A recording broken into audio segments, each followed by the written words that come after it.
Hello, Gemini, Sun, Moon, Rising, Venus signs, and cross watchers. This is your tarot and oracle reading for mid-March 2025. This tail that's in my face is Luna. If you're unfamiliar, everyone say hi to Luna in the comments. She demands attention 24/7, so make sure you're giving her that. Pay your respects. Okay. You have the new moon in Aries, which is literally about to happen on the 29th of this month. So crazy that this is coming out for you. And it says it's time to take action. I feel that in the second half of March, your energy is shifting quite a bit, Gemini. Okay. So it feels like the first half of March, there could have been some repetitive themes and patterns. I'm seeing like struggles with mental health as well. Some of you guys may have been going through some seasonal depression or feeling anxious. I'm also seeing something here about feeling like nothing's gonna work out, or like feeling like, it's like the fear of failure. That's what I'm seeing, the fear of failure. Like this relationship, what if they're lying to me? What if they're cheating? What if it's failing? My job, my career, my business, what if it fails? What if it doesn't succeed? What if I can't pay this bill? My health, what if this doesn't work out? You know, just crazy, crazy stuff that you were working through mentally and emotionally, processing that. And I'm seeing the second half of March is actually giving off quite a different vibe for you, Gemini. It feels like you are, I don't know how to describe it, literally just letting go of all of that. Like deciding, I'm sick of that. I don't want to be depressed anymore. I don't want to be anxious anymore. I don't want to worry about this anymore. And literally making the conscious intention of just, boom, I'm done. I'm done feeling that. That's not my reality anymore. Which sounds crazy. There's no logic with that at all. It doesn't make any logical sense whatsoever. But sometimes that's just how it goes. Like, I'm so sick of worrying about the things that I have no control over. And you're just deciding to have more chill.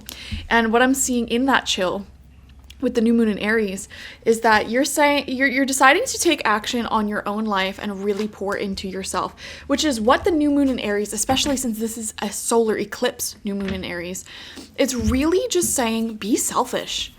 Pour into yourself. Like, why are you so worried about solving other people's problems? Why are you so worried about someone else's actions that you have no control over? Why are you so worried about whether or not people see your value? You know, all you can do is to see and recognize the value within yourself and show that to the world and show it off to the world and adjust who you give your time and energy and attention to according to how they see and recognize that value. We have the Seven of Stones in reverse with healing coming out for you as well. It definitely, with these eclipses happening and even with retrogrades in Mercury and Venus, etc. happening, and also I don't know why no one's talking about this, but Neptune's going into the sign of Aries on the 30th. And this is a massive, massive deal because Neptune does not change signs that often.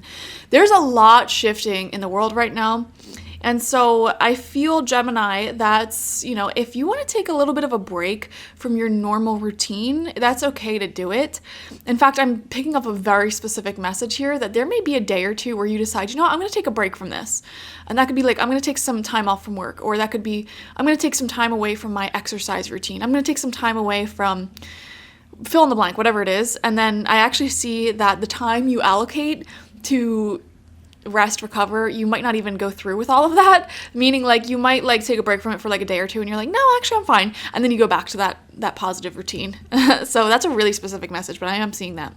We have the Green Man coming out in reverse. This is the Emperor in reverse, the Divine Masculine in reverse.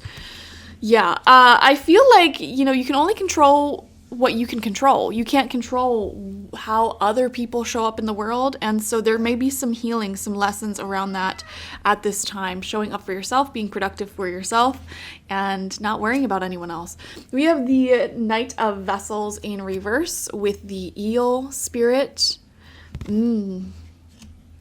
We have the Two of Stones with Challenge.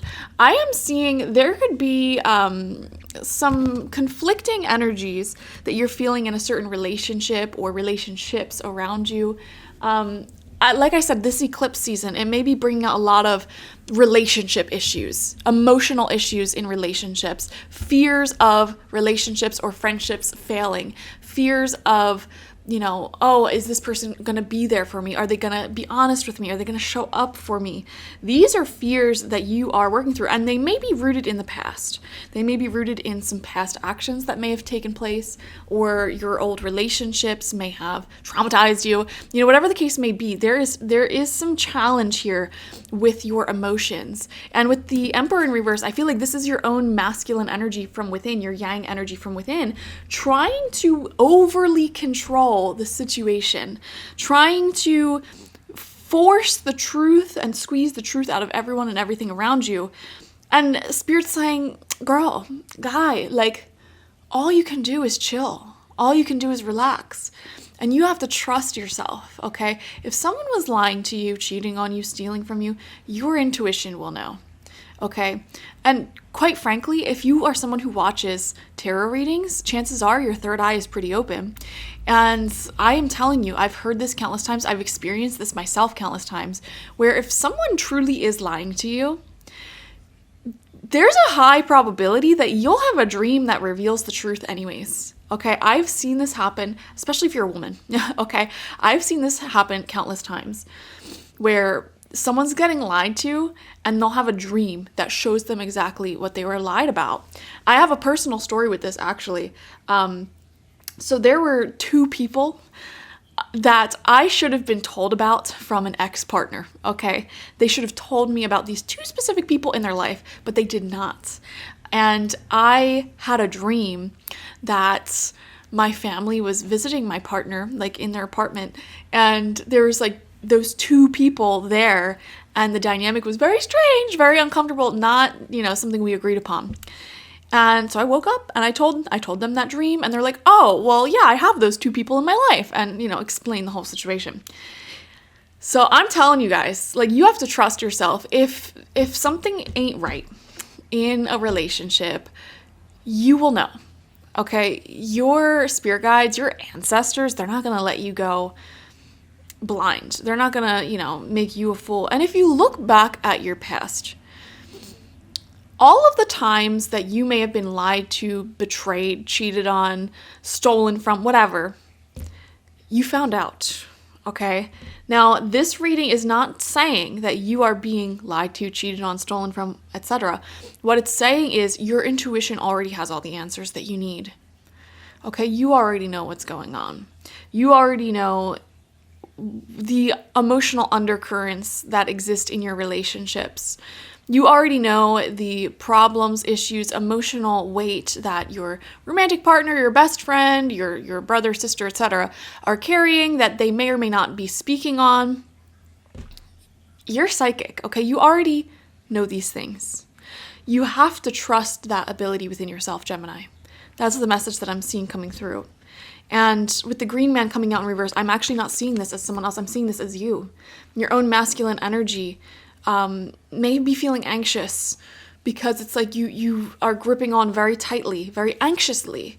Like, what if this is happening? What if that's happening? If it was happening, you would know. We have the wanderer, the fool. See, this is exactly what I'm talking about. I'm seeing you going from this very high anxiety, possibly depression, like really feeling like you need to have a tight grip on the reality of situations, and outlining exactly how people need to behave in their relationship with you. You're going from that, almost like caring way too much, to just cultivating some chill and trusting yourself first and foremost. Okay, if you're having a hard time trusting a partner, chances are there's also you having a hard time trusting yourself. But we see, I'm feeling such a crazy, insane shift from like high levels of anxiety, depression, and I don't know how to describe it other than like needing a tight grip, like negative repeating thoughts may keep coming back to your mind, especially in the realms of emotions and relationships. And it's like, whew. Second half of March, chill. It is so much more chill. And look at that. The Two of Vessels with attraction right next to the Wanderer. I feel like this eclipse season is breaking you free from emotional patterns of either self-sabotage or emotional patterns of lacking trust in relationships, or feeling like you need people to over communicate, over show, like any sort of insecurities that you have emotionally in relationships, they're being resolved, they're being let go of, they're being healed. And love is restored. And there is a beautiful, beautiful connection here. And for a lot of you, this is romantic. It doesn't have to be romantic, though. This could also be like a best friend. This could be a brother or sister, whatever. And it's like the challenge, you're going from this. Look, you're literally going from this. Two of Stones challenge, these two rabbits fighting. And rabbits are very, by the way, if this is a romantic connection, rabbits are very passionate, very fertile, right? So they, you could have a lot of passion, a lot of love, even when you're quarreling with whoever this is. But you're going from that to like very mature, very peaceful, very at ease, recognizing each other's differences, loving them nevertheless. And then we have the green woman in reverse, which is the Empress, which is fascinating because you also had the green man in reverse, which is extra, extra fascinating because we have Ostara happening on the second half of March, in a few days actually, I believe the 21st. And this is a holiday where we celebrate the arrival of spring. We plant seeds, and it's basically a holiday that's all about fertility. And you have the green man, the green woman, which is celebrated at this time. Divine feminine, divine masculine, yin, yang. By the way, when I say divine feminine and divine masculine, I'm not talking about that repackaged sexist crap, okay? I'm talking yin and yang energy, which is within everyone and everything. The celebration, the merging, the coming together of that into one being, into one collective life force energy that we're all tapped into. So anyways, I guess what I'm trying to say here is that you're experiencing much more chill. There's a new start and a fresh new start where you're guided to take a lot of action. And I'm literally getting a vision of like literally planting seeds, getting started on new projects, or like a fire is back in your belly and confidence is restored after a season of depression or anxiety. Okay, thank you so much for joining me, Gemini. Definitely watch for your sun, moon, rising, and Venus signs to get the fullest overview of this mid-March energy check-in, and I'll see you later. Bye-bye.